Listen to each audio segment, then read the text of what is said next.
Multi-platinum award-winning singer-songwriter Prince Royce has become a bona fide Latin superstar, and he knows the value of keeping good mental health. He's here with Kelly Osbourne. Hello, how are you doing? What's up, Kelly? How you doing? I'm good. Good. Wait, where are you right now? Because it looks very tropical. I'm in Miami. It's been raining. It's been warm, so it kind of helps a little bit. Nice weather, or okay weather. Beautiful weather.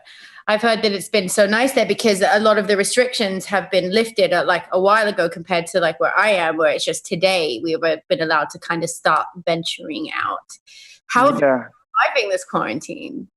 It's been weird. It's a weird time. Well, my family. I'm from New York originally, so most of my family's in New York, and that's where it's kind of like the worst. So I think that it's a lot of different feelings. You're scared, you're shocked.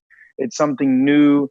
You're kind of trying to cope with the whole thing. So I think I've gotten a little more used to it now, and I'm feeling better. But at first, I was very freaked out. I was very concerned.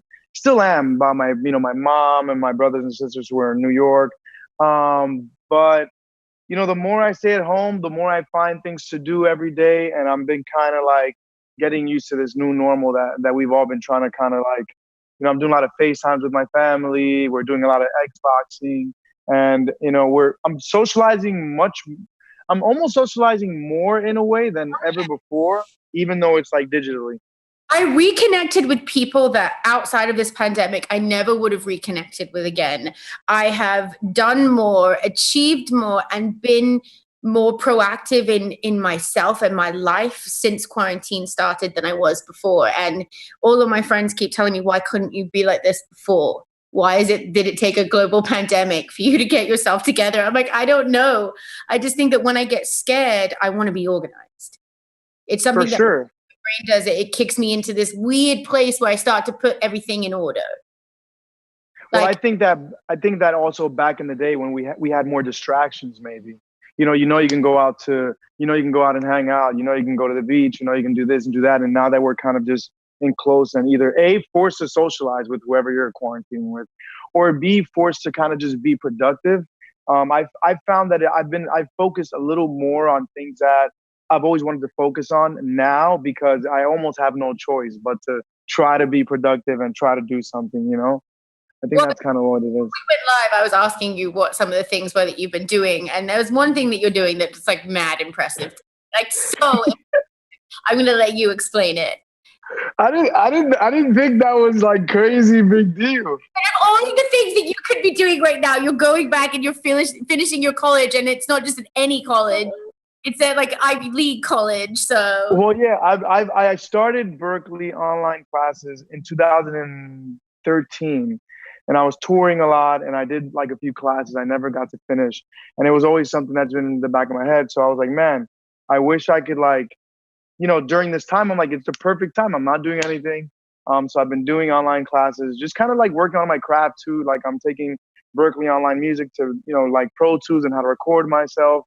So I think that for me, that was like one of my goals during the quarantine. I'm like, how could I come out of this in a very productive way, get better at something? I think a lot of times we're like, damn, if I had time to do this, I would. And now we actually have the time.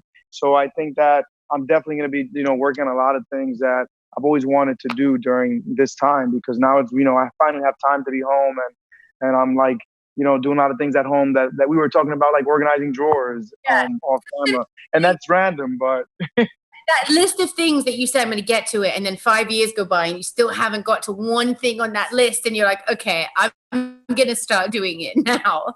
For sure. I've been doing everything. I'm fixing everything. I'm cleaning everything. I'm cleaning the garage. And I think it's, it's also fun. And I've been doing it with my wife. And we've been kind of like, socializing as we do this too. So it's kind of something we've been doing together. That's going to be an interesting thing. I never really even thought about that because I am not married, is that I watched my parents fall in love all over again during this quarantine. And it's been That's great. Has that been happening with you guys? Have you like found each other all over again? I think we've never spent as much time together, which we also spoke about earlier. I'm always traveling. She's always traveling. I'm back and forth. And this is the first time where we can kind of be like like a normal family per se, you know. So it's like we're actually like eating. It sounds like, you know, but we're actually like eating and like having conversations and watching TV. So I think that's a cool thing. That's a cool part of it. It's awesome. Now, you have over 60 million people that follow you on all of your social media platforms. Do you feel that you right now feel more of a responsibility to connect with your fans and to be a voice of reason during this time?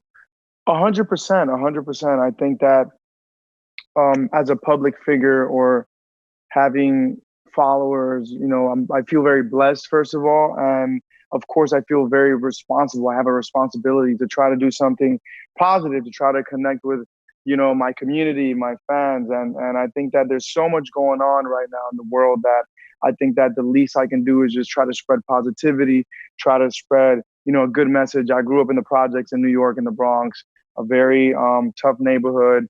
And I feel like I was able to, you know, for me, my story is hopefully inspirational for the kids. You know, my parents were immigrants from the Dominican Republic. They came with nothing to the U.S. with that American dream, and they raised me and my 3 other brothers. And I feel like, you know, I was able to work hard and, you know, go to school and do music, and I got the opportunity to sing. And I think that that's a story that I want, you know, that I try to always project and motivate the youth. And of course, I definitely feel like I have that responsibility of always, you know, trying to do something with, you know, the blessing that I've been given, you know.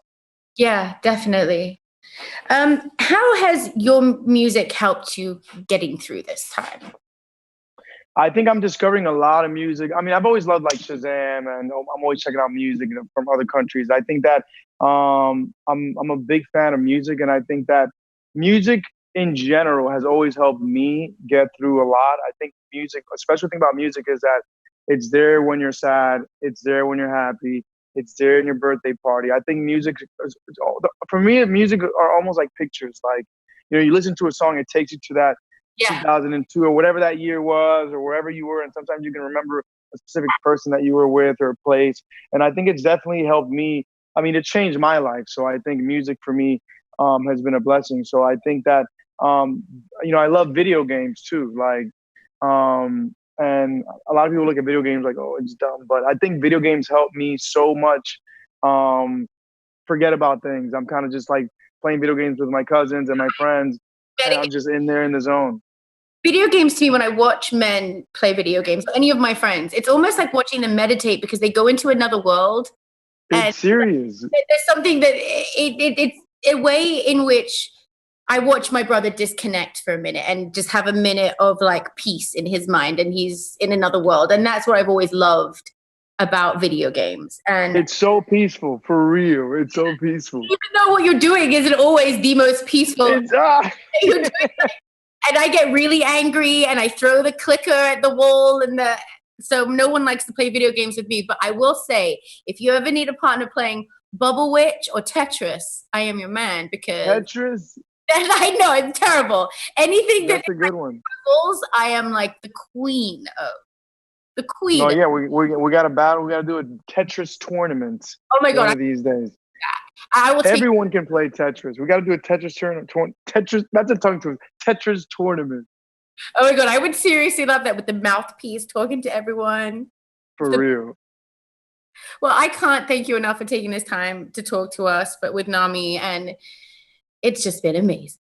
It's been amazing. I want to thank you guys, everybody, for watching, and just be safe, be positive. And, you know, I think that there's a huge light at the end of the tunnel. So much love and positivity to everybody. Take care.